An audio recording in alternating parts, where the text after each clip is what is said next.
Hello everyone, how are you doing? This is MD Tech here with another quick tutorial.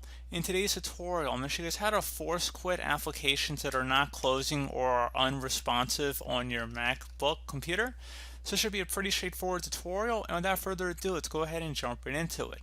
So you want to go down to your system dock and locate whatever app is having the issue. You can see a little dot is under it, meaning that there is an open application there. So you want to go ahead and right click on whatever the problem application is. So in our case, let's say it's the system preferences window here.